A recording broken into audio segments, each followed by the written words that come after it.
Wednesday, people, with a sound mind and a sound heart, preparing ourselves for this conversation. So if you're driving in your car, just focus on your destination, settle into your seat, make sure you got your seatbelt on, drive safe.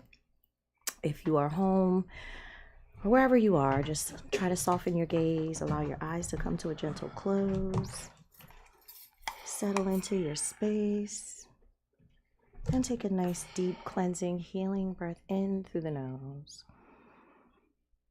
Exhale, cleanse, detox, and release as the air exits the body and crosses the lips. Take another deep, healing, cleansing breath in through your nostrils. And exhale, release any heavy weight that is taking up space in the mind, body, and serves no purpose here. Let's come back into awareness, people. Hello, hello, hello. Hey, everybody. Hey, everybody. Everybody. How y'all doing? We are still high off the parade. You already know. Listen, first of all, shout out to us because we got there at what? 5:45. We was there early in the damn morning. You already know, cordoning off our spot right there near the. We were the parade before the parade. You know got what I'm saying? Us. We had our speaker, coolers, chairs, blankets. We set the vibe. We set the vibe. We was smack dead in the middle of the lane. You know what I'm saying? Right on the cement. Right there. And we had our spot. It was early in the morning, and we was out there. You know, we was out there with the people. You know, we got video and all kinds of stuff like that. We had a great time. It was awesome. And you know, it was a whole big old bird. And you know, the whole big old bird thing. Everybody was doing their thing. The only thing I didn't like was the beer can throwing. The throwing. Did you see that? Howie had a big ass. Yeah. Howie said, "I bleed," and I was wondering why. And then later on, when I went back and looked at videos, Howie had a big. He wasn't prepared. He wasn't ready. He was supposed to catch that can. Howie, he supposed to block that Howie. Now he wasn't paying. You ain't see it, Howie. I mean, it hit you right here. Howie. You didn't see that, baby. Come on, in the front of his Don't be hitting Howie in here. We need him to think right now. If he start picking fucked up this year, I'm going to blame whoever threw that goddamn can. You know what I'm saying? Knocked his screws loose or something. Yeah. Listen. Cooper DeJean got hit with a can too, he said. You're going to get hit with can. I got hit more than once. It's a part of the process. When you know you out there, you're going to get hit with something. You're going to get wet. It's just, it is what it is. That's the environment. I don't know. You just got to pay attention. Fucking idiots. You got to have your head everybody on wasn't thinking can. You know what happened was people start throwing cans, and the other people was pissed that they were throwing cans, and so they start throwing cans back at the motherfucker that was up on the thing over there. They was over there on the statue thing, and they was throwing cans at everybody. They started it, so then everybody across everywhere just started throwing cans, and then we're in the middle. Yeah. So cans is going and we got this kids way and that way. Sitting there with you know, so after a while, you know, IKD had to, you know, I had to. Yeah, listen. You know, throw another motherfucking can over here. And watch what the fuck I do. And I'm going to come fuck over there and knock all you motherfuckers. You know what I did like, though? I like that we got there so early that we got to see it fill in. It was awesome. We got to see it when it was just us, empty, not a whole bunch of people. You know, we had our little intimate crowd. Mm-hmm. Then it got out of control. It got to the point where, like, shout out to Deej for her genius yet diabolical idea to put an out of order sign on one of the porta potties. We had our own personal porta potty for a while. It worked for a good while. Because I figure, you know, I'm going to have to go to the bathroom. And that's just point blank. And so is everybody else. And I feel like we shouldn't have to use a nasty bathroom. Mm-mm. So while I was home, I had the idea, make an out of order sign. Mm-hmm. So I made an out of order sign and I put disgusting on it.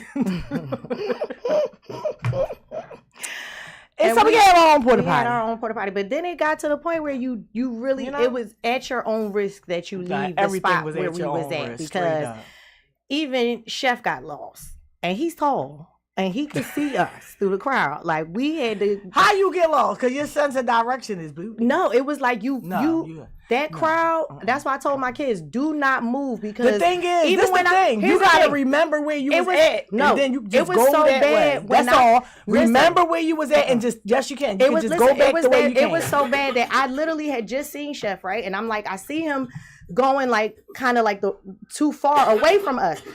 All I did was go straight to exactly where he should have been if he was, and I almost couldn't find my way back to y'all. And I didn't go far. It was crazy.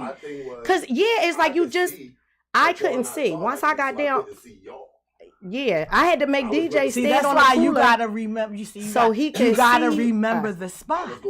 No, you remember the spot. No, because the fountain. You know, we on this side of the fountain, and then we on that side. So but when you walking, you walk I towards could literally that. be standing right next to y'all and still not see y'all.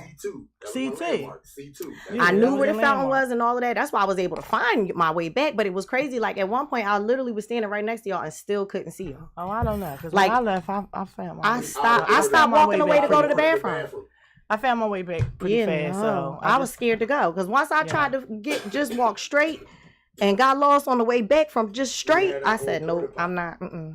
I'm not moving from this spot no more. Yes. And it was annoying once you tried to move. And then once I went to the bathroom once, I didn't have to go again. Thank God for that. So I didn't have to go fighting through the crowd again, luckily. Yeah. I'm glad we went when we went.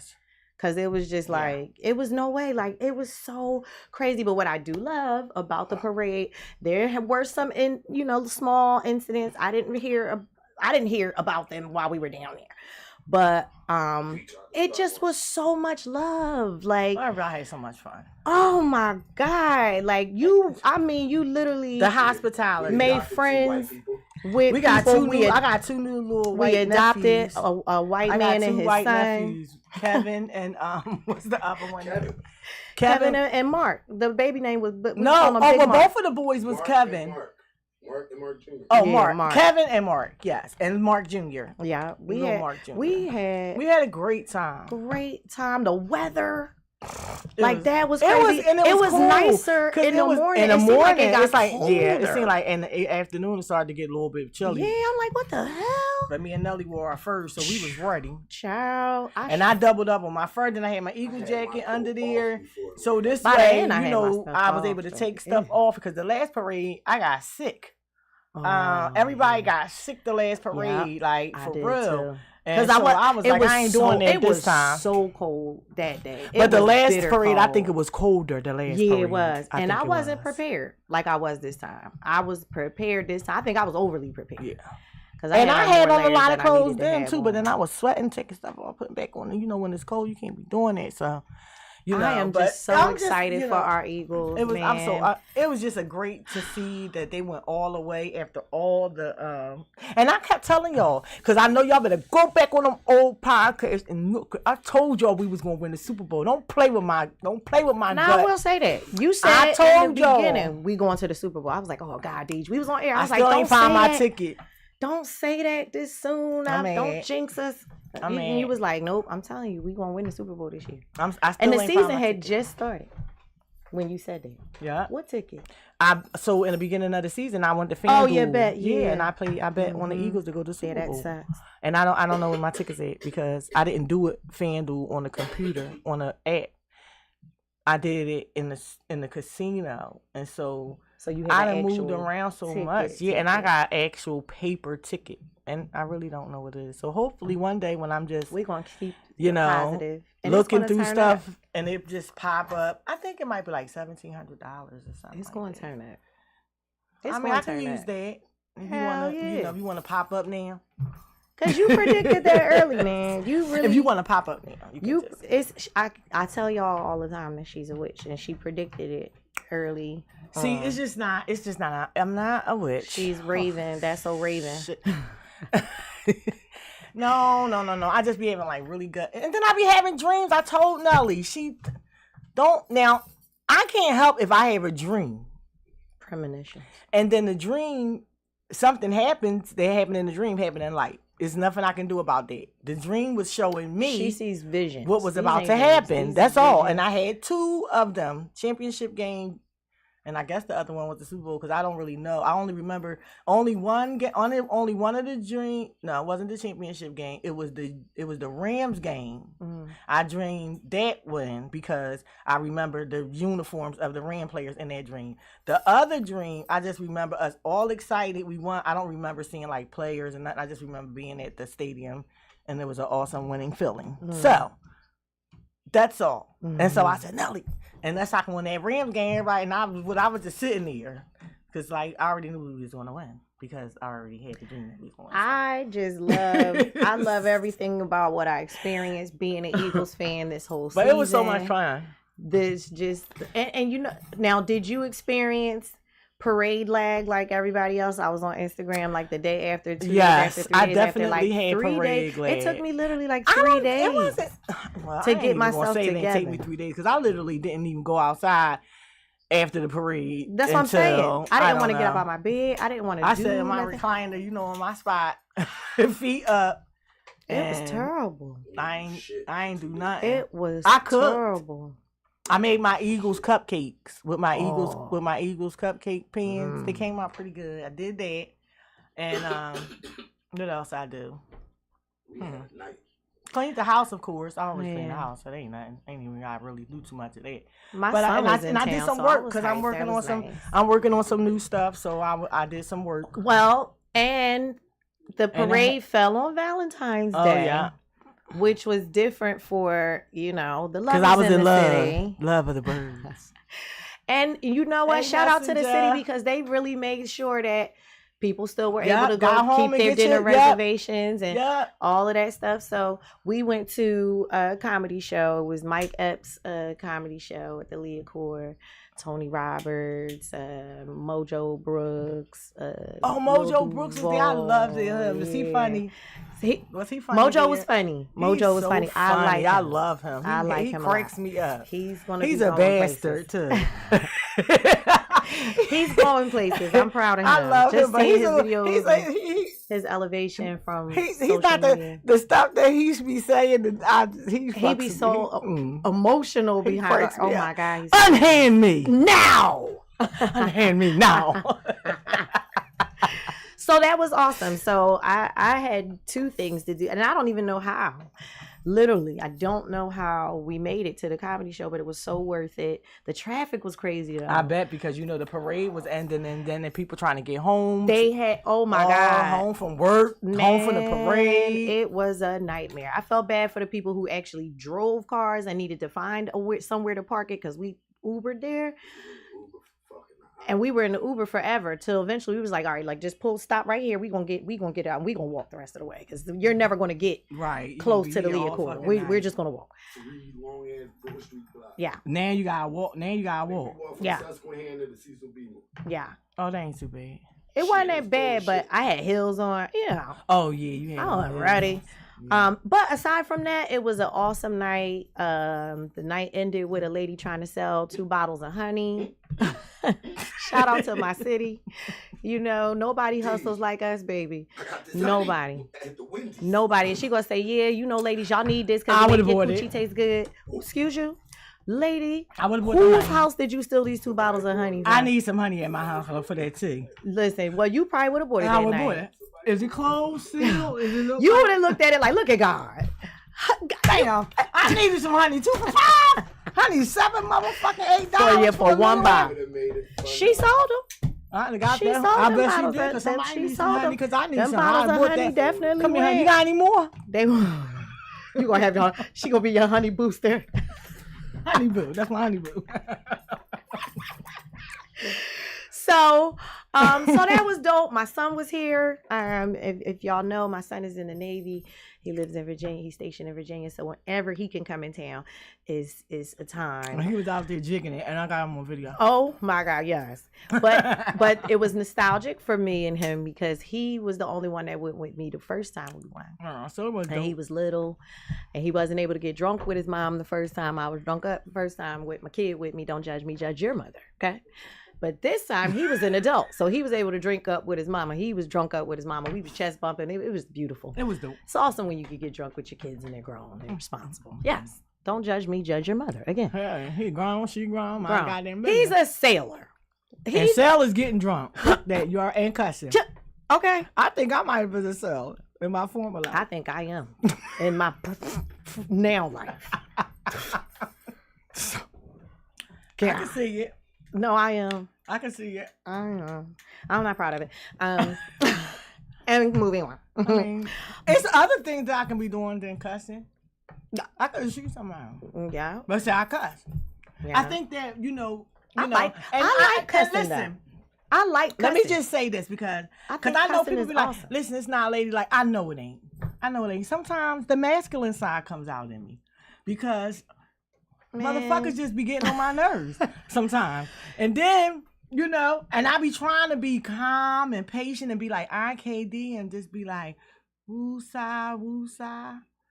And people, so they don't let you respond. I mean, if I say don't do that, like with the kids, if I be like, kids, clean the dishes, don't come there, come here. Grandma said do that. Yeah, like, and then they just be like, all right, grandma, all right.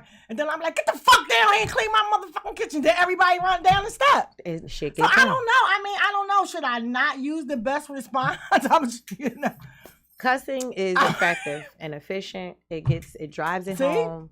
It gets shit done. I don't know. So I like cussing. So, you know, I don't know. So I do try to cut.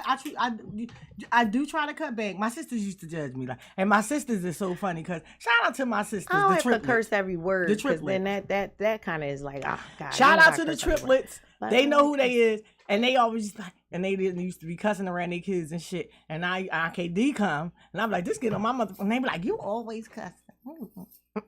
Girl, them kids cussing their asses off. And I done told y'all. Now y'all told me don't cuss. Now they all cussing. Cussing is necessary. They ain't get it from me. And now y'all bitches is cussing too. Cause it just depends on how you use it. So go ahead to the triplets, my sisters.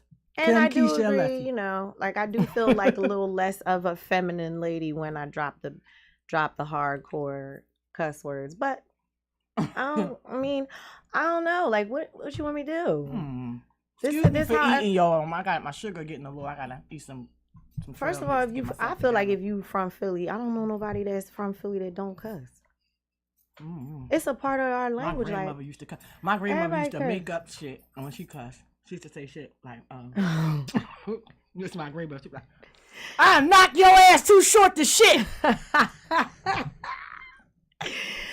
But my grandmother, yeah, that's one of the things that she was saying. Like now, she had said, "I'll knock your butt too short to poop." They don't have the same effect. That like grandma. Because when she said if she knocked you too short to take a shit, you're like, damn. I mean, that was a creative. Where did she? Shout out to Lorraine, rest in peace, grandma. Where did she get that? With like too short to shit. I mean, and she had others. Yeah. I remember she cussed my grandfather out one time, right? Y'all want to hear something funny? My grandmother and my grandfather was arguing right there. My grandmother is sick, and my grandfather, rest in peace, Ernie Barber, but he was an asshole. Rest in peace, Papa. He was a Jamaican. You know how they is. So, anywho, you know how them Jamaicans. He was getting on my grandmother's nerves so bad. He said something to her, and she said, you know what, motherfucker? I'm so tired of you. She said, why don't you take your broken down bed and your fucked up TV, throw it on top of your little blue Pontiac, and ease on down the motherfucking road. Not on ease on down. She cussed him the fuck out. She told him to eat me and my aunt to this day. Every time me and my aunt think about it, we be cracking, and you had to hear she meant that shit. He's on there. She said his not Pontiac. Throw it on his blue Pontiac. Okay? Pontiac. And I was cracking the fuck up when she said that because my grandmother was like, this motherfucker, get the fuck out. Take your broken down TV, your bed, your car, and go get it. You didn't go nowhere but down the motherfucking steps and out her fucking face. And gone. He called her Sarge. All right, Sarge. Yeah, he called her Sarge because he said she act like the sergeant. Now listen, right? Do you feel how I feel about football season ending? It's almost like a slight depression. Oh, man. Like now I don't know what to do. Although I normally watch basketball, but the Sixers is just not right, and I don't need that extra depression on me. I don't need it. So I haven't been following the Sixers. Although I love the Sixers, I am a Sixers fan. I mean, I peep in. But I'm so high off life with the Eagles. I peep in, and if we down by 10, I peep out. Yeah, like I'm so high off life. It's like, why do I want to tune into this? I can't because the Eagles have set the standard, and Phillies, y'all too. Because I watched the Phillies, and they didn't start. They in spring training. Spring training. But I mean, the Eagles done set the tone. Don't y'all come in here fucking shit up. Yeah, the Sixers already done squat shitted their year away. I guess they're going to get so some bad good for draft. Maxey, man. I feel bad Sixers, for Maxey. you better keep Maxey and build but you a know team what? around There him. is Do a not light let at the Maxey end of the go. tunnel. Now, what I will say is I do not believe that this is a thing. I don't believe that it's going to be next year, too. I don't believe that. But I do believe that we probably going to get rid of Embiid. Yeah. I believe that. Yeah. And I feel like it's time. Joel, we trusted your process. I know you tried. The process worked. You tried. You did your best. You know, Ben Simmons came in, funked it the fuck up, didn't fucking make the shot. I'm not never gonna forget he didn't make the shot against the Hawks. I got a fucking flashback. He didn't make the fucking shot and he was right there. But anywho, and Joel cried. I got you, Joel. I'm never gonna forget that, Joel. I ain't miss none of that. Yeah, we gonna love you for life. But you're falling all the time. Down, your knees is fucked up. You gotta step down, and you didn't play hardly any time. Paul George is here. He's here, and he's just here. And he's here. He's here. And so he shows up. So now what I'm feeling is maybe because it was so funky this year that they get the off season, they get McCain back. Because he was balling and he ended up getting, I feel so bad for him. I mean, that young boy, I feel like if he was out there, and where is Oubre? Because I haven't even heard his name I lately. can't really speak on nothing because I ain't been following it like I should. So I just feel like I've really been like once the season, because this season is done. There ain't no playoff, folks. Ain't no getting in, slide by. I don't even want to. Why the fuck would I want to get us to get in the playoffs now? So we can lose? I mean, it's just pointless. So. At this I still want to go to a game though. Why the tickets is $2? I don't want no $2 game. I do. Fuck around and sit courtside. We probably could get box seats for $25. You know what I'm saying? Like, come on, ball out of control on the budget. Y'all bugging out. Being this motherfucker like, I would like some prawn. When they play Golden State, sitting in the Lexus Club for $50. Nah, we Can I have a quail egg and a prawn, please? Yes. I'm not. Yes. I can't feel bad for me. Yes. Why not? I'm gonna go out of tickets that's cheap. Let's messenger. Make me understand, baby. Money don't have nothing to do with humanity, baby. That don't got nothing to do with being humanity, honey. If somebody is working hard to accomplish a goal, you know, he worked hard to be a millionaire. That's what he did. I mean, I feel bad that we can't discredit the fact that his body is failing him. His body is failing him. This is he can't control that. Don't have anything to do with that. But Embiid gave his heart to this city, and we can't deny him of that. It's not that I feel sorry for him. I mean, not sorry for him like that. It's just that when you don't want another Ben Simmons situation. Sorry. How about I feel bad that he can't accomplish the goal that he set? I don't want another Ben Simmons situation. You're not going to just sit on the roster and collect a check, bro. Because I ain't no hater. See, some people just be haters. When you a person who got goals yourself, you champion people who want to accomplish goals. Don't got nothing to do about what they got, how much money they made. What if they ain't had nothing? I champion a person who's playing on the court to get $100. It don't matter. You just want people to win. And I'm a person that want people to win. Right. Whether you don't got it or you do got it. You know, it's just who I am. I like to see people win. Now let's bounce. And he on my team that I root for.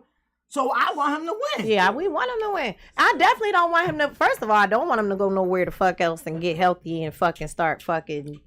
And then come back here with a trashing us every time we gotta play against them and shit. No, I definitely don't want that. So either we're gonna be patient with this process, allow him to get the surgeries, the necessary surgery, and the necessary PT after. I think he might. It's all that rushing him back on the court every time he get injured. No, he needs the PT and he needs to stay out and heal completely before we let him come back on the court. If we're gonna be patient with the process, that's what I'm saying. If we're not gonna get rid of him, that's what we need to do. With the process. If we're not going to get rid of him, the process started in what's this? He's still under contract. How much time we got left on this contract? When the process started, they raised my tickets up in 2017.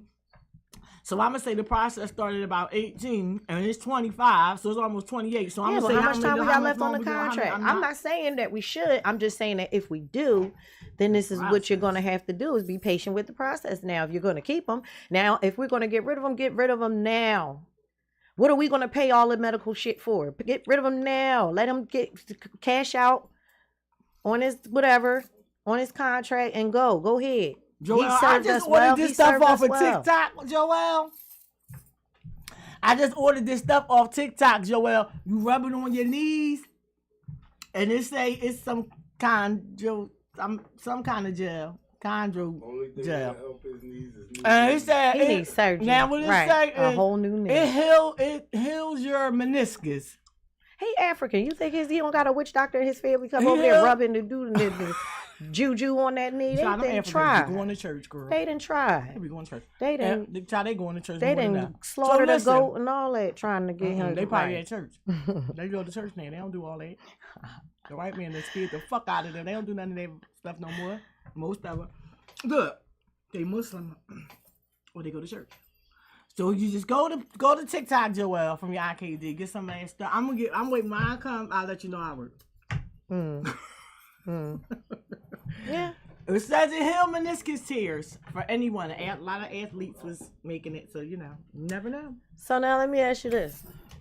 Enough Sixers talk right now because they're not really doing nothing exciting. Back to our Eagles. How do you feel about all this push banning conversation going around? People are jealous that we have a play that nobody can stop. Green Bay, going to say anonymous team. Green, cheesehead, fucking cheese melt, Cooper's not sharp. Stinky cheese. Stinky fucking Gouda, cheese ass head. Don't want the tush push because they can't do it. And only the Bills and the Eagles are successful. Why y'all want, first of all, let me just explain. It's not a tush push, it's a quarterback sneak. So when they saying ban the brotherly shove or the tush push, it's not a tush push, it's a quarterback sneak. So let's just keep it real. So y'all want to ban a quarterback sneak? Don't say tush push and try to just say it's only for us. Say what it is in a playbook. Yeah, because and then Jalen and them is irritated because I watched them on the video. They just and they don't like tush push. They don't fucking like it. They don't like nobody say. And they was like, is that what it's called? And they looked at them like, no, like it's not the fucking tush push. Like they don't say tush push. They said y'all say tush. We don't say tush push. That's not what it's called. Because it's our play.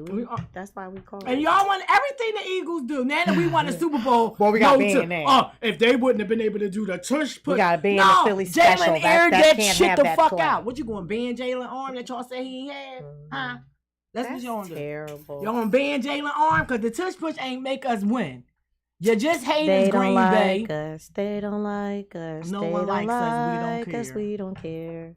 Y'all haters. Because we're the Eagles, the fucking Eagles. And they don't like us. Tush push next year. That's crazy, though. I start seeing that on ESPN. These nuts tush push next year. Soon as y'all get on the court, Phil. From the 30, tush push. Just do it. Like, just do it on the first play. Yeah. Do a 10-yard tush push. Hey, what did you just push everybody through the whole fucking 10. They'd be so surprised that you just go through and they thinking about and just push everybody for 10 fucking yards. Your coward ass. It's just crazy that they even having this conversation y'all really about just banning mad about like, the tush push. Y'all so mad that y'all want to ban it. Like who bans football plays if they don't know? Cause he got his neck fucked up. Cause guess what? You knew your neck. You shouldn't have had your neck like that because you knew that about the tush push. So you should have brace yourself, fool. Shout out to DJ Johnny Wishbone and all the other people like DJ Johnny Wishbone that took their bird hotters and converted. Johnny Wishbone took his bird hotter to being an Eagles fan. Shout out to I know a couple other people that took their bird hotters. A lot of people took their bird hotters. A lot of people took their bird hotters. I don't know if I want. Shout out to Southside Jew. He created that. I'm keeping y'all. I'm gonna be honest. I don't know if I want to accept. Huh? I don't know if I want to accept no bird hotters. I don't know. I'm not accepting nobody that was a cowgirl coming over here. Because see, y'all just want to be with us because we won. I don't bang but with when them. we wasn't winning, everybody was talking trash about us. The Eagles was trash. They only got one Super Bowl ring. We got the best color. Now y'all want to take y'all bird hotter. I don't know. I don't know if I want y'all to come over here with us. I don't want no cowgirls. I definitely don't want no cowgirls. Maybe stay at 13. Maybe they'll get one. And then you're going to go back over there. That's why I don't trust people that flip-flop. Yeah, stay where you I like you though, Wishbone. Yeah. No, we love Wishbone. He can't help it. He ain't really like the Giants that much. He an honorary Philadelphia. I don't think. Because I'm going to tell you something. I don't give a fuck if the Eagles would 15. I'm never for flopping. 10 fucking years. We was straight. horrible at I'm still playing gonna be an play Eagle shit. fan. And I ain't I'm gonna jump be ship. a mad, disappointed one. When we couldn't get right, I ain't jump ship. I ain't I'm- gonna jump ship on my sixes either. I don't do that. I'm Philly through and through. Philly through and through. I can't help. Yeah. I feel like I have a personal attachment to the sports team. Maybe because when I was young and I lived in South Philly, the sports team was like we worked in those places. Like I used to work in the Spectrum. Well, I didn't work because I was in the fucking around. That's But crazy anywho. to even have an arena like that and stadiums like that damn near in your own backyard. When we Like, used to, so see what 'em they from used your to do is neighborhood. they used to come out the projects. Like say they used to have like, not the game so much, but when they had like the Harlem Globetrotters and they had like the Disney on, they'll come out the projects and say, y'all want to work? Y'all want to sell popcorn, cotton candy, and all that kind of stuff to the teenagers, to us. Wow. They'll come pick people, and we'd go out there, and me and my girl, we in there thinking we keep talking about, we ain't sell shit. Cotton candy. Cotton candy. We cute. We got our Levi's on. Cotton candy. Ain't sell nothing. We the only 3 girls talking about cotton candy. We sold about 5 fucking cotton candies. The boys was selling everything. They hopping over the seats. You know we ain't climbing over those seats. Yeah, no. And doing all that. Yeah, no. Then it was the whole big old, then these guys from North Philly came. Child, it was the whole big old brawl. It was a South Philly, North Philly thing. Like, oh Lord, I quit after that. I said, come on, fuck out of here. And y'all coming down here. Y'all coming down here with y'all shit. Anywho, that's how it was. They came down here, they wanted to show they North Philly bravado, I guess. But why would y'all come to South Philly and do that? Yeah, Like, why would y'all come here? Work. Like, that wasn't smart because of the simple fact that you were too far from home and you literally were at the end of South Philly. Yeah. You can't go nowhere but on a Navy base. Yeah. And back then it was a Navy base, so you couldn't get on it. And then you come down there and start trouble, then they call people from this end to and then it was a whole brouhaha. Gang war was different back then Woo. too. It was okay until they said something to us. And then once they said, the guys said some smart shit to us, you said, what to them? We was from the project. We was from Mount Wilson. And the guys was our big brothers and cousins and stuff. Like, you couldn't say nothing to us. Like, that wasn't good enough. Right. Listen, I miss those days though. We used to have so much fun. We used to walk from the projects to the Spectrum because it wasn't nowhere, Spectrum.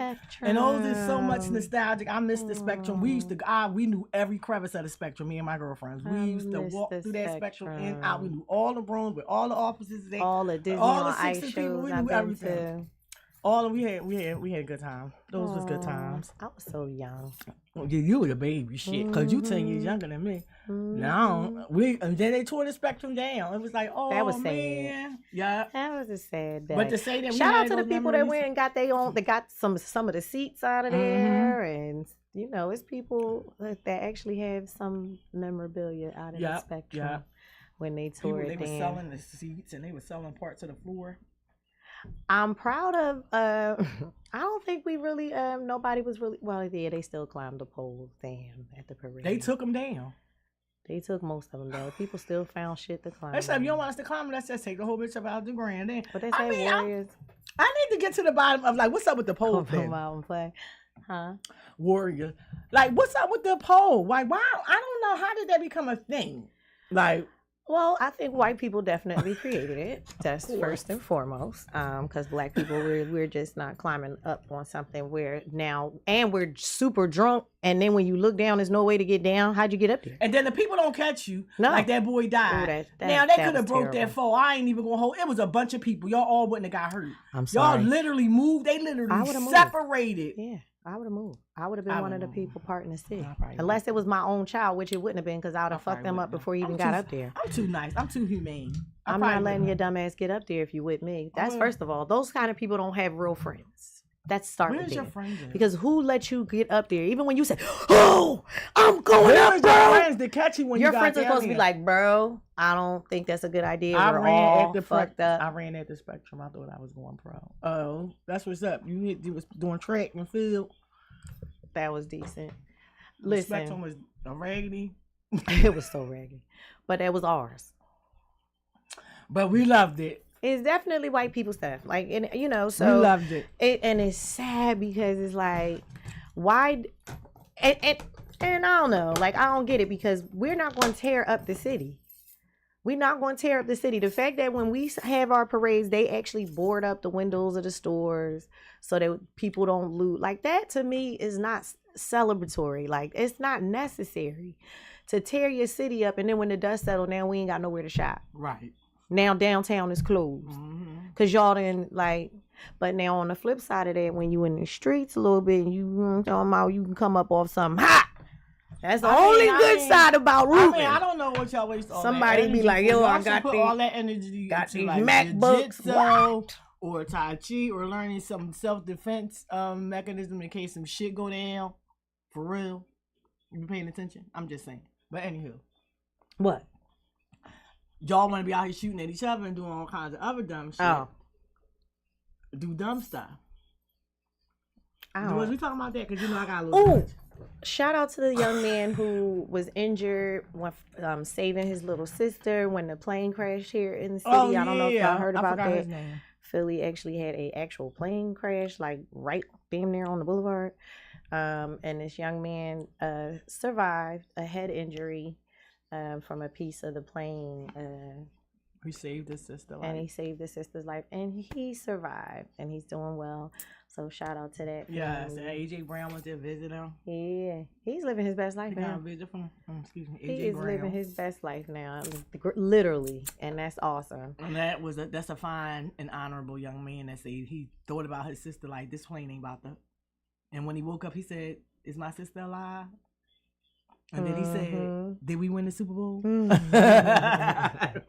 That was and so luckily sweet. and fortunate for him that God brought him through there and he was able to watch the Super Bowl and see the Eagles win and meet AJ Brown and spend time with his sister. So yeah, that was out awesome. of tragedy comes triumph. Yes.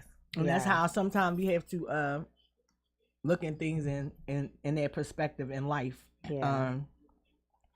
Try to find the good things that come out of bad things. Yeah. There's always a lesson to be learned out of something tragic. You just never know what can happen. Right. Like I literally was in that plaza that day and I don't even hardly go up there that much. I went and got my ears, I got my nose pierced that same day. And I was in that plaza and we was walking around and we went in Clears and I got my nose pierced and then it's a couple other stores we was in, Joyce Leslie's or whatever the hell them stores is over there. And we was in there and we left because something was happening that night. I think it was my niece's birthday. Yeah. I think it was the Shia birthday or something that day because we was going out. Wow. Yep. Yep, it was. That's crazy. We was going to the bowling alley for my niece's birthday. Yep. That's crazy. And we left there. And that happened. And we left out of there like 2 something. That happened like 6. That's and my crazy. nephew called us and he was in Vegas and he showed us the plane. He's showing us the fire and everything. We thinking that he in Vegas because we thinking that it was where he was at because it was it so looked like close. it was. Yeah. And I'm like, you better get away from that fire because that's how that close it was on the video. And then my niece was like, he in Vegas. That's on where we just left at the plaza. I said on Roosevelt Boulevard. Like that was crazy. My daughter called me. She was like, "Mom, a plane just crashed up the boulevard." I'm like, "What?" Unbelievable. She showed me the video. I'm like, "This is out of control." And they just showed that the other day a young man and his son. I think they burned to death. Well, the father died, and I think the son is burned 80% of his body. His car got hit. He was one of the victims that they had identified. And he burned up. His son got burned 80% of his body, and they just showed him. I just saw that on like 2 days ago. And that's the part you really don't realize. Like this plane crashed like in a residential. First of all, area. it was rush hour on the boulevard, 6 something on Roosevelt and on Cotman and the boulevard. It's like a mixture of residential and commercial. It wasn't on the boulevard. It was between Cotman and Bustleton. That block where all them stores and stuff is at. Literally the Dunkin' Donuts driveway, damn near, because that's where the little boy got hit with the debris at. Can you imagine that though? You just out and a fucking plane. Of all things in the world fall, a plane on the boulevard. Fall. Right in front of just you. nosedive. Oh my God. Oh my God. I don't know what I would. I don't like. Nothing.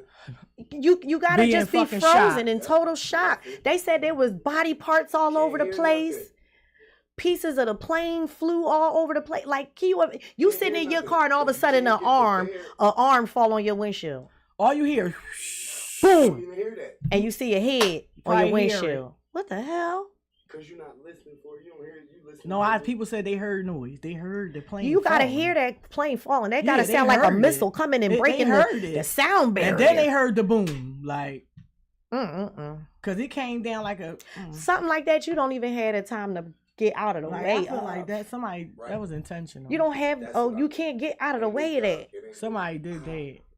No, that was somebody did that on purpose. I'm sorry to say, but that That's ain't the no accident. scariest thing because they for said me. that when they was trying to contact their plane, the pilot didn't answer. So he went there. They told him to go this way, and he went the other way. So that wasn't no accident. So that was some Maybe kind he had a medical and emergency. it was no, He didn't get yeah. have a I don't know, stroke. Why or ain't something. nobody else didn't say nothing then? That was on the plane when the people was trying to come through and say SOS or something, because he wasn't on the plane by himself. That's one of my biggest fears, and I don't fly I a don't lot. have no fear of flying. I do. Because fear, don't bring that energy to yourself. Never do that. The thing you fear the most is the thing that you do. You know the thing that you fear the most is the thing that you bring into your life. You bring the fear I is believe false that. evidence appearing real. I believe that. I mean, There's it's not less- a crippling There's fear. I less still plane fly. crashes than there is car crashes. But I can honestly say I experience a high level of anxiety when doing so. And I'm gonna take a Xanax. and what you call 'em? What else is it? It's something else. Oh God. Fire Yeah, because fire is and- fucking hot. Like, who wants to get burnt? and plane crash. But I hear with fire, most times, and especially if you're You sleep, usually you're die gonna from die smoke from the from smoke inhalation. inhalation. Yeah, most people You're don't. not gonna feel the actual. Yeah, most people Like die I don't. before they fight to get burnt. Or adrenaline. Whatever you fucking thing. Getting shot. Like, Drowning. which way is the best? No, because see, anything where I'm struggling to stay alive, but anything that I do is not gonna get me. Immediately. Oh my You God. go right out. I don't No, want to immediate. drown. I don't want to be on fire alive, and I don't want to be awake when my plane crash. If it crash. No, I Why would you rather saying be when sleep. your plane crash? I'm sorry, not when it crash. see, It won't crash. I'm sorry. It won't crash. I'm just speaking. I'm putting up the I'm energy speaking barrier, not 'cause even I'm getting on the hypotheticals. fucking plane. I'm not Because trying I'm to- still gonna fly, but these are the those Well, are anything that can happen in the car. because I'm not scared to get on a It can cruise happen- ship. Your odds is greater if it happens I'm in not the scared to car. get in a car. Right down. I'm not scared to get in a car. I'm not scared to get on a cruise ship. I'm not scared to get on boats. I'm not scared to get on boats, although I'm scared of drowning. I'm Ain't that doing crazy? all that. If that boat shit go down, it's over. I'm doing all of it. Yeah, I'm and gonna if do it it so all. be the day that God say it be that day, it be I'ma that day. do it Like, all. what you gonna do? Like, cause 'Cause, I'm not like, about I'm to adventurous. not get on the shit. I Cause still I wanna, might like- something might happen. What if it don't? People get on cruise ships every day. Millions of people Yeah. fly every day. So I still want to ride in a helicopter. I still want to bungee know? jump and do crazy shit. But I'm not gonna say like flying is just stuff like that. Oh my God! Like I just be like, ooh, what were those people thinking I like about adventure. when like you adventure. when the masks come down and they I like did everybody I brace wanted yourself. to do the not bungee jumping. What was the other thing? What they do in the jungle? Zip line. Zip line. I like zip line. I'm a little too heavy though. No, you're not. I guess I do. I don't need to be going slow. I need to like the skinny people. And when you heavy, it's like I watch the guy do it. I'm watching him like, nah. I probably should wait till I drop about 40. Cause it seemed like my niece and them, they was like, cause they like this big, both of them. They probably both literally this big, and they like zip down there. And then the big guy got on, and then he was like, and I was like, and they like, I can't do you getting on. Nah, I'm good. See, I want to get down. It wasn't no. He took the zip out of zip lining. He was just lining. It was like zah, not zip zah. He was zah lining. The lining. Slowly. Sliding. And I'm not about to be above the jungle in the trees going like 10 seconds. But at least you get to see stuff. Zip, you don't get to see 10 shit. miles an hour. Going all fast now, you done missed. I don't want to see shit. What the fuck you think I want to see? Something in the jungle? I want to see my ass to the other platform, get on seat, and then see my ass there. I just want to get the feeling. But this I'm gonna We can do the zip lining right here. No, I'm not. The treetop quest. I'll do it anywhere as soon as drop 40. Not as soon as drop 40. I'm not playing with her. Well, listen. Our neighborhood is gonna be the shit. I can't wait for our little community center to be put together. I'm being selfish. I don't want to. They don't need to know where we live at. But that community center where we live at is going to be. We being bougie. Don't come around. It's gonna be the stuff. I tell some of y'all about it. And I can't wait. I'm just excited for the weather to warm up. It's gonna be 60 it's degrees starting today. to it's getting nice. But it's gonna drop right back down the middle of the week. It says. Well, it is March, and you know March usually comes in like a lion and goes out. Well, lately it's been going out like a lion. But hopefully it go out like a lamb this year because we had a summer gonna be hot. So summer's always hot. All right, so listen, I got a couple bones I want to pick, and we gonna just talk about a couple little situations, people, things, and places and stuff that just get on our nerves, right? People who just don't know how to either stay in their lane, just all kinds of stuff. Kind of like a segue into you know what I don't like, because we ain't did that in a minute. You know what I don't like, but you know what I don't like? People. You know what I don't like? I don't like neighbors who don't mind their business. Mm-hmm. That part. I don't like neighbors who will say something to you, right? You think you've addressed the issue has been addressed and taken care of, but then they go as far as to take pictures and contact your landlord. And you played yourself because when I talked to him, I said, what? I'm going to just get rid of this little work order. Yeah. So now I don't like that I have to not be neighborly anymore. I'm a very neighborly person. And when a person makes me not be neighborly, you're not going to like living next to me. I'm the type of neighbor, I see you struggle, I'm going to help you carry your stuff in the house, help you with your animal, you know. Even agree to maybe watch your animal while you go away and stuff like that. You know, very neighborly. They could be on fire, and I would not pee on them. That's how I feel about this person. And then the crazy thing is, you complaining about a area of the property, and you're not even my immediate neighbor. He's not right next to you. Don't even share a yard with me. And here you are, minding my perimeter. Mind your own. So I don't like. That's what I don't like. I don't like neighbors that want to get cussed out on the record. Just don't know about the neighborly way. So anywho, jeopardize other people's situations over some dumb shit. Yeah, instead of being adults. Instead of being an adult, if you had an issue, you could have come to me adultly in a civilized manner. Not like you nobody's father or mother or anything like that. Like you trying to check somebody that's an adult, not like that. Yeah, like in a civilized, that's where it went wrong from the gate. Adult, you're not gonna come to me and talk to me like I'm your kid. Yeah, or like I owe you something, or like you pay some bills over here. Because first thing I'm doing is I'm not gonna fucking listen to you. That's one.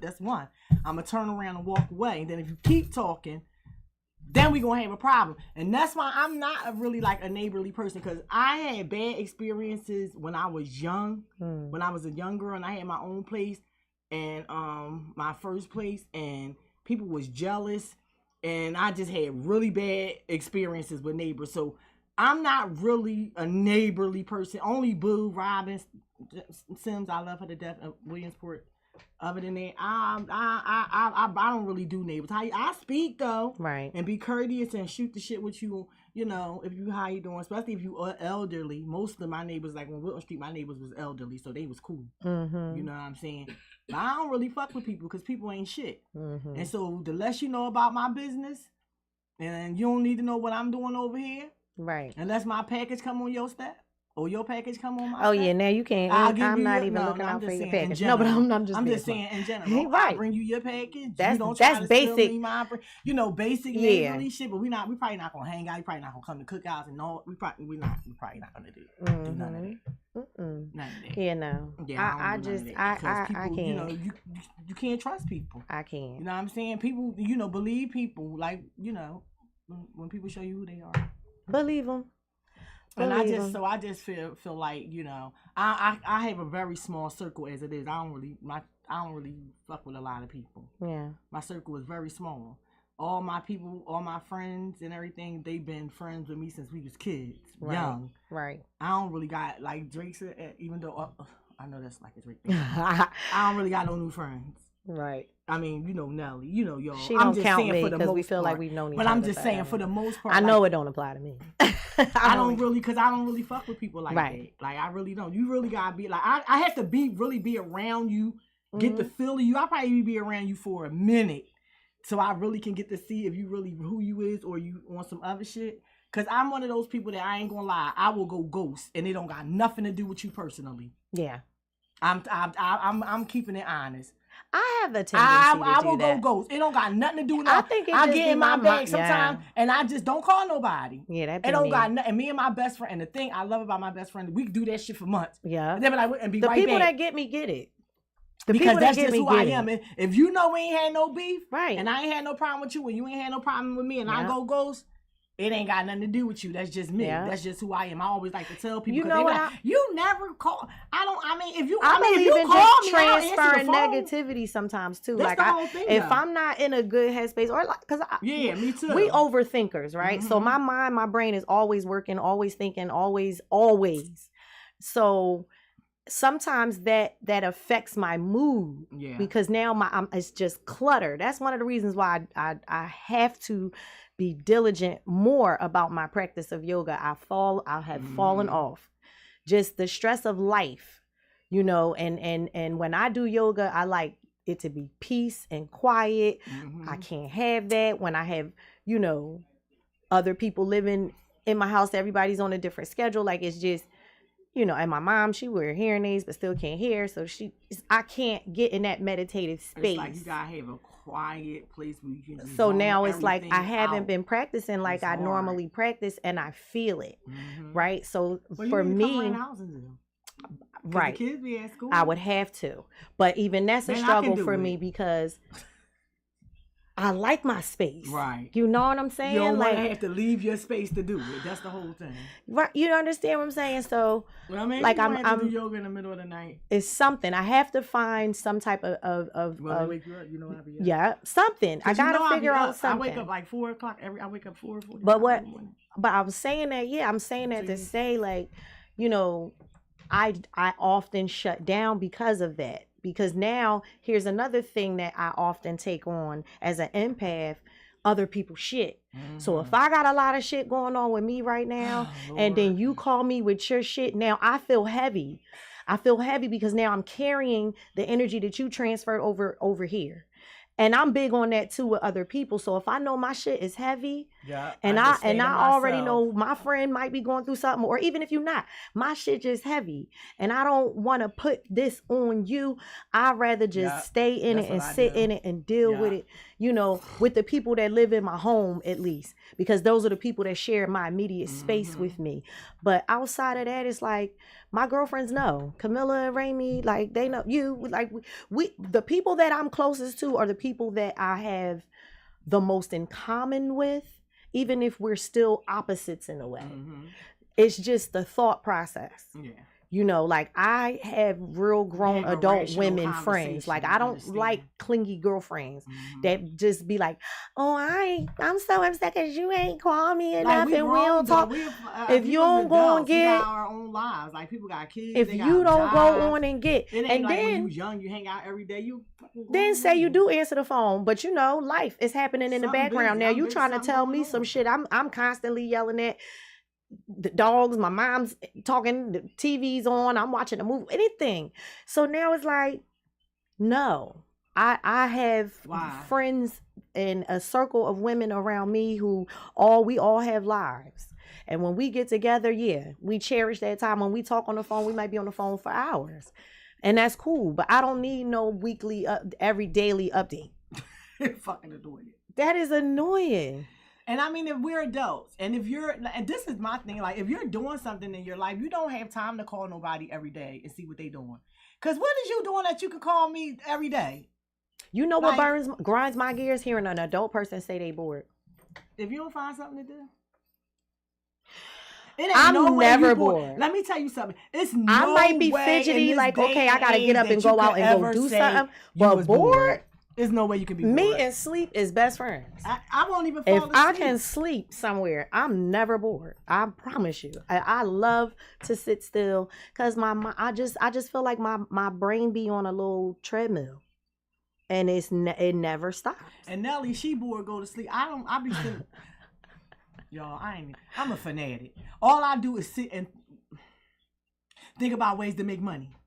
It's constant. That's what I do all day long. Yeah, I'm obsessed. Yeah, and it's not that I'm obsessed with having a lot of money. Like, I'm obsessed. I'm getting out of the situation I'm in and having what the fuck I want. Yes. Not no mansion with all this. Not that stability. I got something that I want to be stable, and I know what I need. I know what I need to have in order to get what I want. Yeah. And so therefore, I ain't going to nobody's job.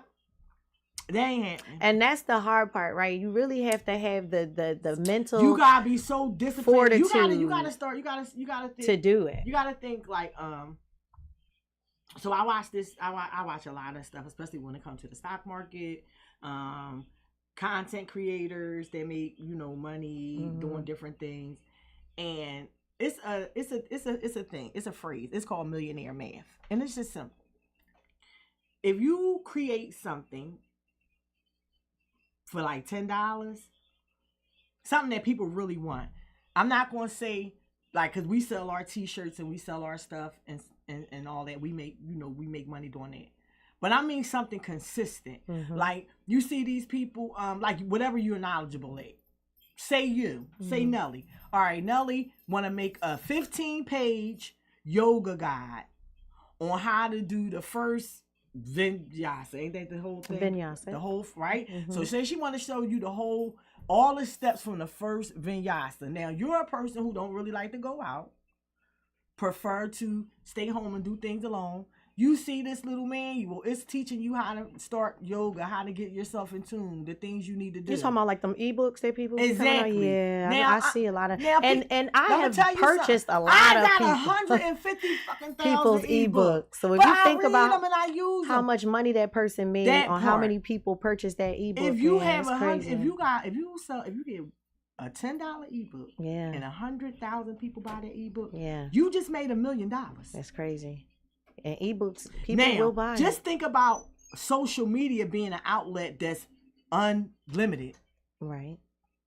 People can buy your ebook in fucking Honduras. Mm-hmm. You ain't got to rely on your neighbors, your family members, people you know to purchase your shit. Mm-hmm. You put it on social media and you let it go. That's genius. I'm going to work on an ebook, Deej. Thanks for the inspiration. High five. Do it. Because I have purchased a lot of people's ebooks, especially about yoga. And my sister called me because my sister be on my top. Shout out to Leslie, one of the triple. She was like, sister, you need to write you be doing all this stuff. You need to write you a manual or something. People be, and I know you got a bunch of them because I got a bunch of them and I do. I buy them all the time. I buy all kinds, especially Black and they're very informative. It ain't that I'll just be buying them. I read them and get a lot of stuff out of it and it applies. Can use, You understand? Mm-hmm. So, but just think about it.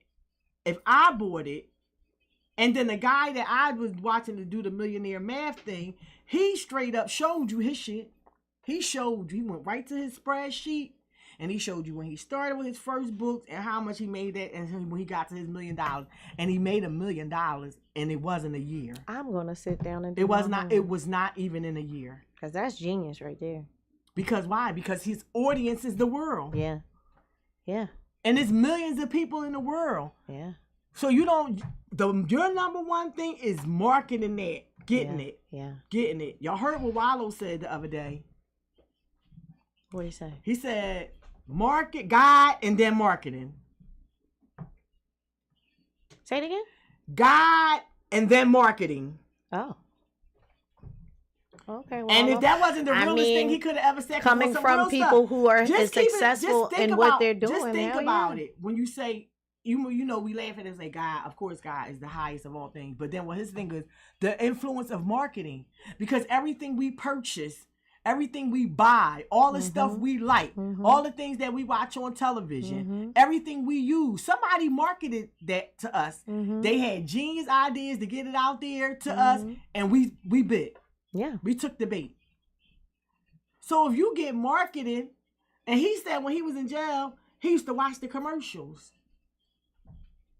He watched the commercials. And who don't watch commercials? We all watch commercials, but he was taking it in. We watched the Super Bowl for the commercial. He was taking it in so he can, when he came out, he had a plan. I'm a market. And he said he called the first person that he did something for. Oh, man, I can't remember. It was a small business that he had watched them somewhere. And he called them up. And he said, let me market for you. And he had his little jingle or whatever that he said. And he did it. And then he got another one from somewhere else. Now look at him. That's genius. I don't even think Wallow been home from jail for 10 years. He's a multi-millionaire. Right. That came from prison from doing 20 years. So when we sit back and think that we can't do something, if you think you can't, then you can't. Right. I mean, that's just point blank period. If you think you can't, you can't. Because how can somebody tell you that you can do something that you don't think you can do? Right. But if you think you can, then you can. So I'm just a big believer in go for it, you know? Because I always had negative nannies around me because I was different. I didn't go with the state. You always changing jobs. I don't want to work for nobody. Oh, well, you still need a job. I do need a job, but that don't mean I want to stay here for 5, 6, 10 years. And then look at the people at the IRS. See, I feel bad for people like that. Because you don't own the IRS. Yeah. When they feel like they want to dilly-dally and fuck with your paycheck, you ain't got no say. I was just talking to my girlfriend. You just gave these people all your whole life. They're getting rid of whole departments. Your pension, yep. Everything you got is tied up in you saying, I gave these people 25 years and I got a nice fucking watch and to get the fuck out. It's horrible. And I don't mean no harm. It ain't to come at nobody. It's the reality. You going through it right now. Even Trump voters, they talking about it. I voted for him. I didn't think he would. Yeah, well. I agree with a lot of this shit with him. I disagree with a lot of his shit. I didn't vote for him. People thought I did, but I didn't vote for Trump. I talk my shit, but I didn't vote for him. You voted for that lady, right? Yes. Yeah. Because I was not going to vote for him, even though a lot of the stuff that I agree with some of his methods. There's a lot of his shit that I don't agree with. That go for anybody else. But it was too much of the dumb shit that even if I agreed with a lot of the stuff, I couldn't vote for him because of all the other shit. What the fuck I look like? Right. I ain't that. See? That's the difference. With me. I'm rational. I'm not going to do nothing to put my people in jeopardy, even if I do agree with some of his methods. That's why I ain't want to vote for Kamala either. Sorry. Right. That was a whole shit show. I'm that sorry. whole campaign that Where she ran was just crazy to me. Yeah. See, I don't like but shit like that. But the campaign was so black, I don't like blackity, black, because black, this is my thing. If I was running for president as a black woman and I lost, the fight don't stop there. Right. We got 4 more years coming. Let's start getting on the campaign trail now. What didn't we do right? What didn't I say? What was it that made these people not want to vote for me? What was it that where do I meet the people halfway? Your fake marriage. It's the bullshit though. It's the fake marriage. It's the straight up. You want people to just because people just want to be there for the hype. Because that is not her husband. I don't care what she said. I don't give a fuck who it is. Like that is an arranged camera marriage. And I don't give a fuck with nobody. Smile for the and I'm on it. They not like us. Like I feel like until we get a president that's born here, raised here, mama black, daddy black, came from here. Grandma said you was an Indian. You don't know if you is. You might be from Africa. You might came off a ship. If you ain't one of them, I don't want to see you in the White House representing us. That'll be a different. And I'm just keeping but it I don't real. know if because if you pay attention. Somebody... But this is the thing. That's it right Will there. Will they ever let someone like us for real? All right, so listen. This is the thing. Get in office. This is not. I hear what you're saying. It ain't they let us. It's we gonna put one in here because it's up to us. You put Kamala in there. You put Biden in there. We put Obama in there. No, I wanted Obama. No, we put them in there. Then we have to vote. I ain't put Trump in there. No, I'm just saying, I'm like, saying Kamala and Biden. Just the same way I'm just saying. Listen, I'm saying the same way we talking about a person of color, a real person of color, is the same way I feel like you gotta feel about a woman. Like, a woman's never gonna be a president. I don't go for all that. So I don't go for all that. Really Put your money. It's not. President. See, Nelly, you gotta make motherfuckers ain't never ready for shit. You make people get ready. You got to stop with that and stop that. No, I'm just I live in reality too. This and the reality is that politics is about this. And who runs that? Most of them. No, don't stop saying run it. You missing the point. I'm not. Don't we buy shit every fucking day? Black people, the economy with just black people in America is over $14 trillion. Just us. Yeah, and our black market is not doing well. No. We support everybody You're missing the else point. but us. You're not listening to me. Hold up. You're not listening. It ain't about us not supporting. That's not the issue because we already know that. We know that. But that's the problem. What I'm saying is, don't say that we can't have a person because we can. The reason why is because of what you said. That's my point. But it can be done. I feel like anything's possible. That's what I'm saying. I mean, I'm a dreamer. Anything's possible. But the reality and let me tell you when it get done. Pay attention. Pay attention. When do it get done? When you're back against the fucking wall. When Trump take your job at the IRS. When they cut your Social Security off and your food stamp. So can black people storm the Capitol like white people did? Can we do that? Can we do that have the same outcome? You can. How many? No, it's a million of us. Everybody ain't gonna get fucking shot. See, y'all scared of everything. I ain't trying to start no riot though. They're not even gonna allow us to get that close to you saying can they? They before could. We get They're not down. going to, but anyone could. No, black people know better. No, we know we're not going to get the same treatment. All right, so this is my thing. This my thing. This my thing. Niggas is scared. And they should be. Shit, white people are vicious. I don't like scared niggas. And I mean, shit. I'm sorry. Because on some real shit, at the end of the day, the thing was, if we had scared, we would have never had Malcolm X. We would have never had the Black Panthers. We would have never. And they took all right, but so what? Somebody got to say something. What do you never? So you never going to stand up? So you're gonna let everything from the past determine whether you going to stand up now? You have to acknowledge the level of brainwashing. You just got to go generational, but you got to go generation and generation. But the thing is, you're not going to keep talking about what defeated. You're not going to talk about how you got defeated. Now, what you need to talk about? No, I don't talk about that. But I'm talking about the reality of, like, the bottom line is everybody is not this warrior. Everybody's not built to be a Black Panther. Everybody's not built for the revolution. And if you what you gonna do? You just gonna say, well, then all right. So those people are complainers. They're never going to do shit. They're never going to do shit. Some people are complainers, and some people are just complacent. Well, I don't want to listen to no complainers. Some people are just complacent.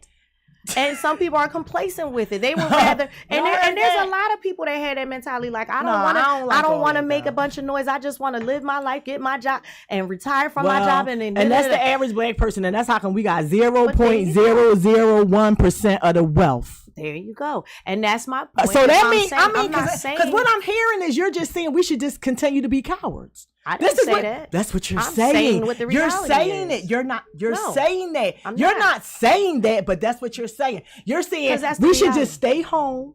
Don't worry about nothing that's going on. That's not what I said. That's what you just said. No, that's not what I said. I said this is how people think.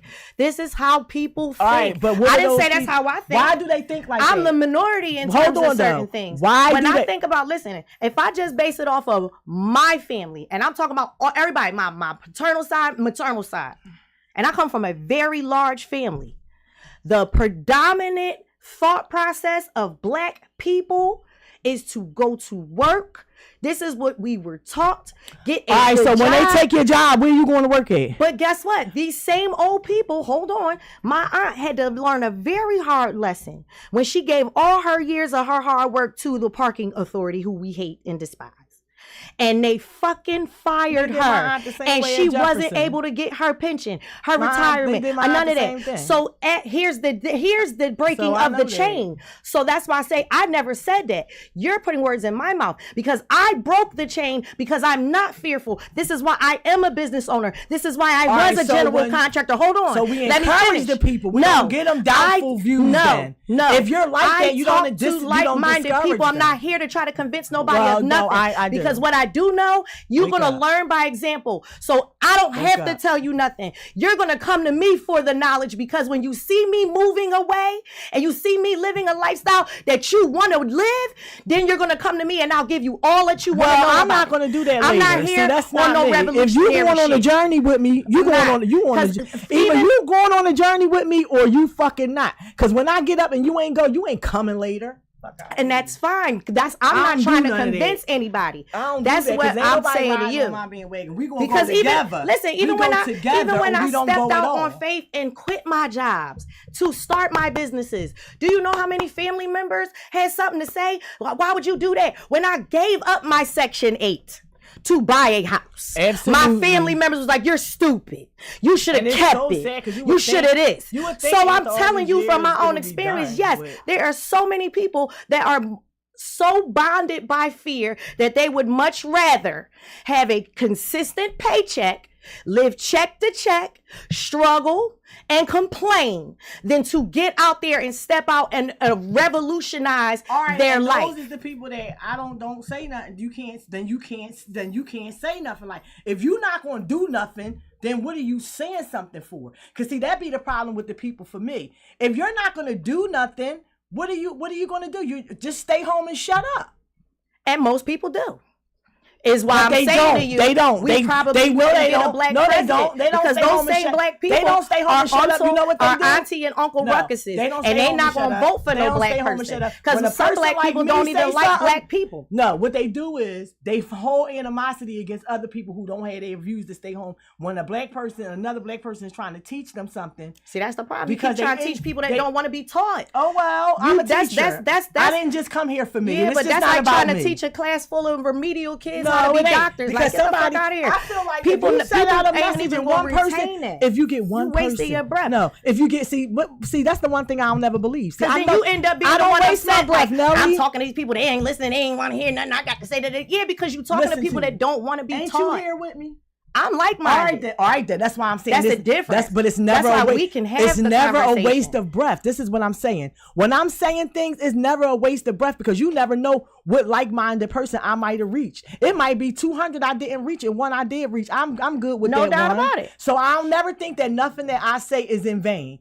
Because I don't just talk. I do. Whenever I say somebody, I'm very passionate. Really I'm very passionate I'm still telling them about my breath. Everything that I believe in. Because if I wasn't passionate about what I believe in, I wouldn't even spew it. I'm just not one of those people. True. I see a problem that needs to be fixed. I like to try to address it. You know what I'm saying? When I was working with the politicians, and people were like, "Oh, don't go and work with the politicians." Well, if I don't know what's going on in their sector, I don't know their lingo. Right. I don't know why they respond to things the way they did. I don't know why certain legislations. If I don't know, I tell you all the time, go ahead and run, nigga. But if I don't know, then I'm not. If I don't know, then I can't really like come out and say to the people, "Oh well, they don't do the fund the schools because of this way and that way." I don't know. Right. We just know that schools getting shut down, but we don't know. If we want to know why all these things is happening, it's political. If you don't indulge whether you want to run or you don't, if you don't understand the process, because why our kids is the number one affected. I know we want to go to work and just come home, but the politics get played all over our heads. We get played with. Because they know we just want to go to work and go home and buy something nice and be able to go on a little bit. They know we not going to stand up. But look what they doing around us right now. Well, look what they doing. Mm-hmm. And so what are we going to do? So that's my question to you. Like run, as a person, and it don't got nothing to do with taking over. What it means is what are we going to do as far as keeping our economy what steps straight? would you take? What steps would you take in terms of doing something about what we're talking about? Like, what steps would you take? How would you, like, what are some of the things that are important to you that you would want to see changed in your community, and how would you go about tackling those issues? So my number one thing, which I think is the number one thing overall, is stability in schools. Are those two separate things, or they go hand in hand to me? Okay. I feel like when we were young and we lived at the same house, like me, I lived in South Philly, even though I didn't live at the same house. Most of my years I did, but for the most part, but I always went to the same school. So I only didn't go to Smith School for 4th grade, but from kindergarten, I graduated there from 6th grade. I was able to maintain stability in my education. And then I went to junior high school, and I was able to stay at my junior high school. And then I went to high school, and all 4 years I was able to stay at my same high school because I didn't move around. I feel like stability in our community is the number one thing in education. Education and stability. White America's number one thing of how they create wealth is home ownership. Learned this from a white guy. He taught me a lot of things when I lived in Williamsport that I didn't understand. He said, we teach our children to buy a house straight out of college. A house is the first sign of moving towards wealth in America. You buy this house. You don't buy a house that you can't afford. You buy a house that you can afford. You use that house to leverage businesses. Those taxes from being homeowners is what builds your community. This is how you get to say, we want this in our school. Like Williamsport, state of the art. State of the art. Olympic swimming pools. That most of the taxes you pay go to school the parking lots, free bus service for high schoolers. Everybody catch the bus. Nobody don't get not the school bus. I hated that at Williamsport. You understand what I'm saying? So the thing is, it starts with, and you're right, but it starts with who educating the people about money. Because we got enough money. We got enough money. See, people like, we got enough money. We got plenty. We don't know how to use our money. We don't know how to leverage our money because we was never taught how to budget because we always lived in survival mode. And because we lived in survival mode, all we thought about was paying bills. But now in this day and age, we had an opportunity that everybody have an opportunity to have some kind of side hustle. Everybody's interested in something. You can make some candles, some bracelets. I mean, it's not the most creative idea. I feel like COVID but I just feel like for me. I feel like if you don't find another way, because when you couldn't go to work, how else was you? If you don't find another way to survive, and they take everything from up under you, what you gonna do? Right. And our people was the ones who started Black Wall Street. How? Because they got disenfranchised. So how they would was we pushed go out. They had all the skills. That's why they resources to people, right? So yeah. Like, how would you get the? So name like maybe the first top 3 things in terms of the stability part.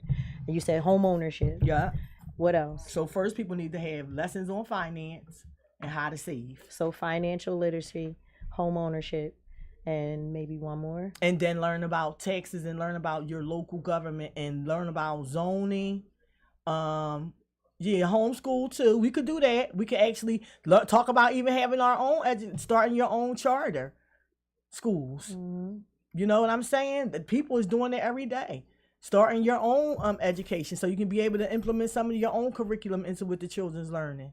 Like they did at Global Leadership. I love Global. I was very honored to be able to work there. Dr. Booker did a great job with their school. Yeah. And, you know, just being able to take the kids out of the country, being able to take the kids to different places in the country and let them get out and see things that they possibly would never see if they didn't leave their neighborhood. And I believe that that's a lot too, because, you know, education is the key to change everything. Some people is willing, some people tired. Like I was watching a young girl today on Instagram. And she's probably like 30, early 30s. She's like, can we get back to Black women being classy? And I loved it for her. I loved it because I haven't seen no young girls really. She was like, can we go back to like putting clothes on and getting dressed up and making people want to take us out? Can we go back to that? We don't got nothing. Nobody cares no more. People just do anything now. And everybody think it's cute. It ain't fucking cute when you grown and you out there acting like a fucking kid. It's not funny. Right. Because those marks that you make and the things that people see you do when you young, you're going to get older. See, you're not going to be young forever. And then when you get older, people ain't going to want to fuck with you. Trust me, I know. Not because of my own experiences, but I know people that people don't want to fuck with because of the way they was when they was young. You do shit when you young, you act a certain way. When you get older, people don't, they see you, they go the other fucking way. That's true. You are young right now. You ain't gonna be young forever. And when you in your 30s, you not a child no more. Man, it's time to grow the fuck up for real. You should have had all that out in the 20s. 30s ain't no playground. 30s is grow up. You can go out every now and then. But it's grow up time. Because by the time you hit 40 and you ain't got your shit together, you're going to have a lot of regret you sitting on. Right. Trust and believe me. Yep. I'm speaking from experience. And I had a lot of jobs. I wasted a lot of money. That's why I'm telling you. I could have been rich right now. Right. I ain't even going to hold you. Me too. It ain't no braggadocious. I didn't have the right people around me when I got the money that I had. Mm-hmm. And that was the difference. The way I'm educated in money now, when I had little lump sums of money coming in from this and that and the third, I wasn't educated and I didn't have trustworthy people around me. I had people that wanted me to give them money. Right. But they ain't want to show me how to flip mine. Right. You know, takers. Legally. Takers. You understand what I'm saying? Nobody was there to say, you know what? You got this amount of money. Why don't you, you could take $15,000 of this and go buy a house on Dickinson Street. That house you live in, that house is $15,000. You should buy that right now. Because I had it. Mm-hmm. But I didn't have nobody around me to say, take that $15,000 and go to the sheriff's sale. Yeah, but like people say, when you know better, you do better. That is why I'm a proponent of I always speak and try to teach somebody something. It ain't gotta be about politics. It can be about a lesson that I learned. You don't have to make the same mistake. Right. I know it's a little harder now than it was back then when I had the money in the 90s. I probably could have had like 50, 60 properties right now. Straight up. If my grandfather would have been alive, my grandfather was a contractor. He used to rebuild houses. If I would have had that kind of money that I was running into from cases, from getting hurt, I had a good job. I worked at the convention center. I was like 24 years old. I made like $1,000 a week. This is in 1994. That went a long way back then. Because 94. Rent wasn't what it was. Shit okay? As high as straight up. Now. I used to be killing it. And anybody that worked at that convention center with me, no, they used to send me home. Go home. Where your kids at? Straight up, they did. My supervisor, don't come in here today. You trying to get all the money. And I was. Because I ain't had nobody to fall back on but Khadijah. Yeah. And I ain't want to live destitute. We going to eat some steak up in this bitch. Right. We going to look nice. And we going to eat. And we going to have carpet in the projects. That was my mentality. But I had a poor mentality. My mentality was fix up my project house. I was making all that fucking money. Mm-hmm. They put me out. Mm-hmm. But they put me out the project. That's what I'm saying. I call it the nigga mentality. Like it really is, because when it was like, you make this much, people, you got to go. When you got family around you that look at things like Section 8 or food stamps and cash from the state, like, girl, don't get that up. You better keep. And I'm not a rob Peter to pay Paul type of person. I don't like that feeling. Listen. So I'm not going to be mad because I make too much money now, so they cut off my food stamps. Okay, good. Like I'm not. I don't want. I'm not about to be hanging on to this check for no food forever. Stamp. You understand? Because I'm about to do this overtime. That's the part. You know how? Do you know how many older people who get Social Security be like, I don't want to make too much and I don't want to do this because I don't want them to cut off my check. But that check is only $1,300. I ain't even gonna lie. It depends. But I'm saying if you can afford to go with your job and your Social Security, then you do that. But if you can't afford, don't do no dumb shit. Don't do no dumb shit. Because your check don't just get cut off. It be your health benefits that you get. They take that. Don't do no dumb shit. And you need that if you want Social Security. It just be the mentality. But I understand what you're saying, because it's like, I don't be thinking about, like I'm on disability, I ain't gonna make no movie because if I make a lot of money, they cut it the fuck off. What do I need it for if I just you're a millionaire and my movie just popped? Right. I say that for somebody else. You understand what I'm saying? You know what I'm saying? I don't have that mentality, but I feel like even where I live at now, I would much rather own my home. Absolutely. I do the math on how much rent you know what I mean? If you add up how much you pay, listen, just think about it. If you're paying $1,000 a month for rent, you're paying somebody $12,000 a year. I'm not. If you pay $12,000 a year for 4 years, you bought a house, $100,000. And I know it's like you don't think about it. You don't do the math like that. It's like, oh man, like you just spent like I one day I said added up all the money that I spent in rent over the years, and it was almost like $1 million, like straight up. Mm-hmm. And I was like, damn. I mean, like since I moved out of my mom's house when I was 19. Mm-hmm. So since 19 until now. Because I never owned the house. I always rented. I did. So now I'm sitting back and I'm thinking about all the money that I done gave people. I done had two people I was supposed to own from and burnt the fuck out of me. Gave one person $72,000. You understand what I'm saying? Mm-hmm. So I had a lot of money that it went to waste. I feel like I learned lessons from it. But if I go back and think about what I really literally could have did with the money, had I had a stronger support system and people that knew, like my mom ain't never buy no house. My mom ain't never owned a house. My mom, I had to convince my mom to really buy a house. Scared. And the only reason like why my grandmother, I think they were afraid to buy a house. Her landlord lost his property and didn't tell her, and she had to get out in like a certain amount of days. Okay. So after that, I was like, you have a good job. You got good credit. Buy something. And she bought her condo. She lived in there until she sold it. Thank God she had something she could sell to come to Philly. She wasn't able to get much from it because, again, she didn't put much into it. She didn't have much equity from it. She didn't put much into it. You didn't update your cabinets, your kitchen, and you didn't do those things. That the house looked the same way it did when you bought it, when you sold it. So it's outdated, but you got something. You know what I mean? Versus if you was just renting and now this landlord want to hold your little security deposit because they're not going to give it back or whatever, or just whatever. Like it's right, still, messenger. I ditto. Listen, so it's like you really, when you like I said, when you know better, you do better. And so my thing is like, and I feel like I don't mind like sharing my experiences, is because I just feel like, if no one tells you, then you never know. If you never hear it, then you never know. Even if somebody don't hear it, somebody might take that and say, damn, I never thought about it that way. You know what I'm saying? And, so we have a lot more control. I just pick and choose who to talk to about certain things, because I feel like some people just so ignorant in their ways that it just dumb you down just talking to them. But I don't even want to talk to people like that. But what I'm saying is, and that's what I'm saying, and that's why we have a platform. That's what I mean when I say that. Yeah. That's what I mean.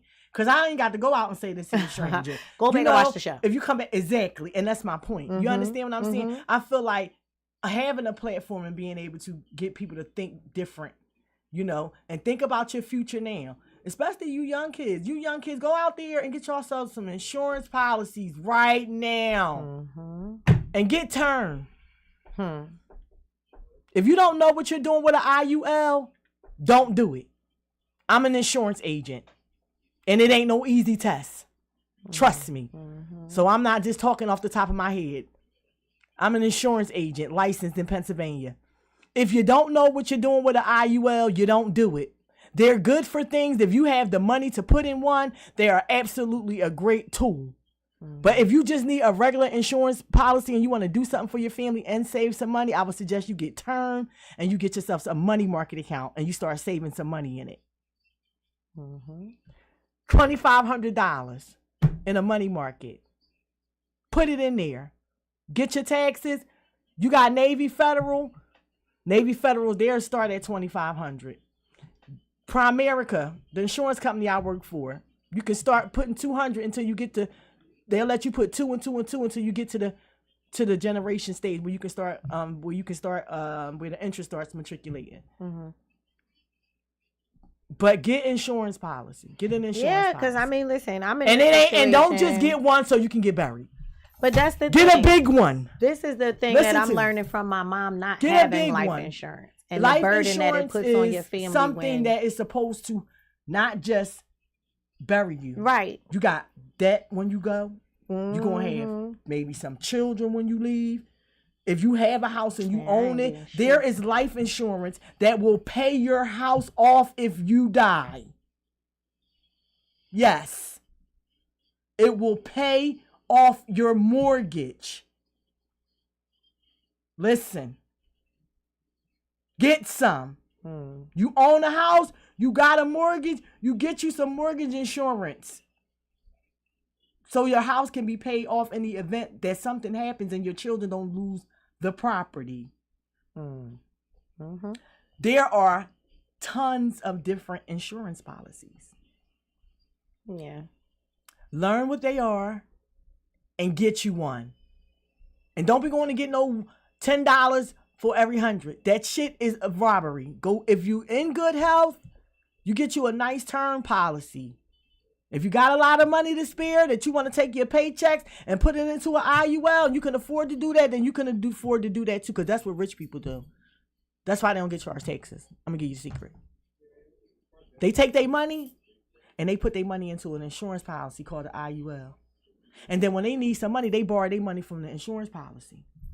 So say they got millions and they put it in the IUL and they want to go get a car, but they just take the million out the IUL and go buy the car with it or the house with it. Mm-hmm. They never touch it. Insurance policies do not get taxed. Okay? So there's some gems for the day. So go get you some. Because don't be like me. Because I'm giving y'all the knowledge. Because guess what? I let my insurance policy lapse. Right?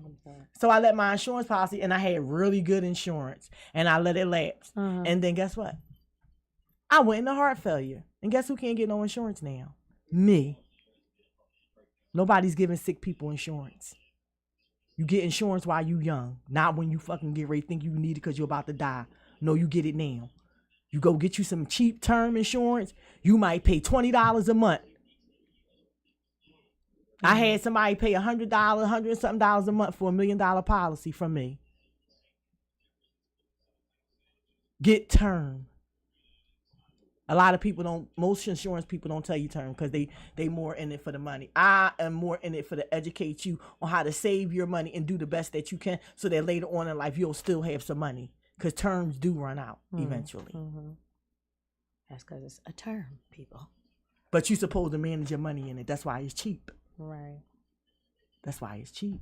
Because in the event something do happen, then you got all in this money. But in the event something don't, you done save. You don't need that now. You got $1 million. You saved it. Okay? You know what we forgot to do? What's that? Since I didn't look it up, but we were talking about this on the train, our word of the day. And our word on the train that we kept bringing up, and I'm going to make it the word of the day, entitlement. Yeah. Oh, that's a big one. Everybody got it. Entitlement. I'm not going to sit up here and try to look up the Webster's version of the definition, but entitlement, for me, is defined by a sense of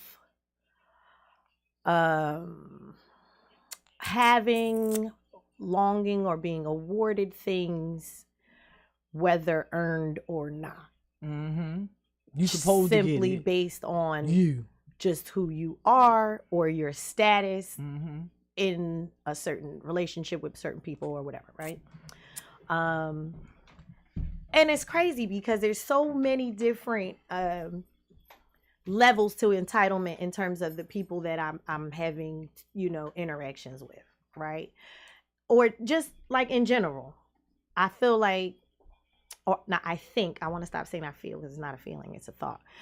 I think the younger generation has this sense of entitlement, of being given things, like a no child left behind mindset. I don't have to work hard for anything. I'm going to just be awarded a graduation, whether I give my full effort or not. I'm going to get this trophy for participating, whether I did good or not. I'm going to get birthday gifts, whether I got good grades or not. You know what I mean? And I don't know if the parents aren't parenting and fueling this sense of entitlement. And I think maybe some of them are, because when we went to that town hall and all them kids had on Balenciaga this and all these different name brands, but every child had on an ankle monitor. But they still had this air of entitlement with them. And it's like, wow, y'all not even humble with the ankle monitor. No, it's just a game. Y'all still showing y'all ass. They have it on again. You understand? Or an elderly person who has a sense of entitlement simply just because they're older, like that part is irritating too. And especially for me, because I feel like I'm in the middle in terms of like my family dynamic, like my family, aunts, uncles, all the cousins, all that stuff. You have your elders who, some of them have a tendency to maybe think that they can just talk to you like you a child still. But then you yourself have grown kids, and it's like, well, wait a minute. you know, and I don't like feeling like I have to be disrespectful to an elder. But elders be needing to get checked out here in these streets. Cause I don't care how old you are no more. Like, I'm grown, you grown, I got grown kids. Please don't just come at me crazy. I'm gonna give you just much respect as you give me, and that's on some real shit. Cause I ain't really into disrespecting my elders. And cussing elders out. It doesn't feel good. That. I mean, I'll literally walk. I won't even cuss you out. I'll literally just walk away, cause I'm not gonna cuss you out. Like, I ain't gonna cuss. I don't got it in me to cuss out an old person. I'm really like 55, and our day and time coming up now. These young people will cuss an old person out. Right. Me, like, I really probably won't cuss an old person out. I probably would just walk. I will. It depends on what it is. Yeah, I don't. Certain things I don't subscribe to. Like, I'm not gonna like cuss out. It depends on what it is and what you did. Cause some like, and if I do, because I don't know if I actually have. I might have in the heat of the moment. I can't recall. You know, definitely. Somebody did something. I might be like, you always say I don't know, but I don't recall. But for the most part, I really would prefer to not argue with an elderly person, because I worked with a lot of old people in my whole career, like working in nursing homes and stuff like that, and I have like a special place in my heart for them, because I've seen so much and heard so much. And sometimes, you know, there's stuff, the way they say things, where it comes from, and I'm a person who I'm privy to that sometimes. So I know I ain't do it. So depending on what it is, like, I know I ain't make you mad that day. So I'm just not even going to argue with you and go the other way. That come with a lot of customer service skills as well that I learned in a lot of jobs. You didn't do it. Yeah. They're just mad. Yeah. Because if you feed into every person, oh God, you're going to be like doing it all the time, like arguing with people all the time. And trust me, it doesn't pay. You're going to have a pacemaker like me. Right. You're going to always live your life on the edge. The doctor said my nerves is like this. Like, this how my nerves is. All over the place. They never can get straight. My nerves, from living a life of anxiety. Straight up. That's where they come from. Living a lifetime, like, if you always on edge and life is always like off, and you never can like get stable, and you never sure, and you always on the edge, you live in your whole life in anxiety. Yeah. You don't think about it, and then we're like, oh, high blood pressure. I don't have high blood pressure. I never had high blood pressure. I still got a pacemaker. Because my nerves. It's my nerves. That's what they told me. Don't got nothing to do with the salt, cholesterol. My nerves is fucking bad. And they fuck anxiety and stress. Straight Number up. One killer. And guess whose shit it was? Not even my shit most of the time. Yeah. Other people's shit. That be the shit.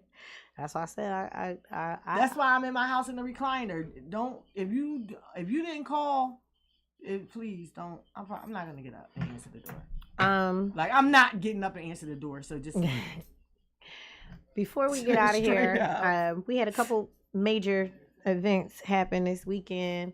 I wasn't able to attend. I know you had intentions on attending. Yeah. Shout out to Top Model Yama. Shout out to the rest of any of the Glockawear family or affiliates that were in the movie. B Manley from Over a Drink was in the movie. I don't know who I think was Feisty in this one, or he was in. I don't know. Well, whoever else was in it, shout out to y'all. Shout out to Yama for putting out her third movie. Elsie? I don't remember. I know China was, and Aaliyah. So that's exciting. A lot of the people from Yama has put out 3 installments of this movie. I got a little cameo. Oh, for real? In there. Oh, yeah. I think I ain't even gonna lie, y'all. So I'm just gonna be honest, right? Because I didn't go to the movie premiere because I was kind of like wigged out. I'm gonna be honest with y'all. So when we were shooting A Body to Kill For, I did a cemetery part where I was walking through the cemetery crying. Oh, right. 3 days later, my brother died, and we buried him in that cemetery. that really kind of like freaked me out. And I don't really know if I really want to like see myself walking through the cemetery. I'm still kind of like with my brother. So I really wanted to go, but then I really couldn't. Yeah. I forgot about the scene that you shot. Yeah. Yeah. So, dang. And I just was like, damn. Like, I was faking that. You was so excited too, but I now it makes sense. I was faking that scene then. Yeah. Damn. And then my brother died and just the fact that he buried there, like, we don't even hardly bury nobody there. So just the fact that when my dad sent me the funeral card and he said we would bury him there, that really took like.